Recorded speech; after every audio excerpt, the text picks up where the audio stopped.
করতে চায়, তাহলে কি আপনারা রাজনৈতিক ময়দানকে উত্তপ্ত করতে চান?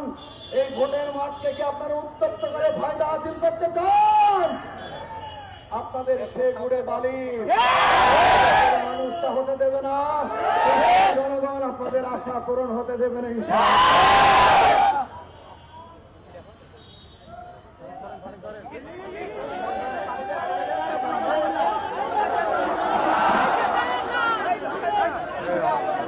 দর্শক এই মুহূর্তে দেখছি আমরা আসলে উনি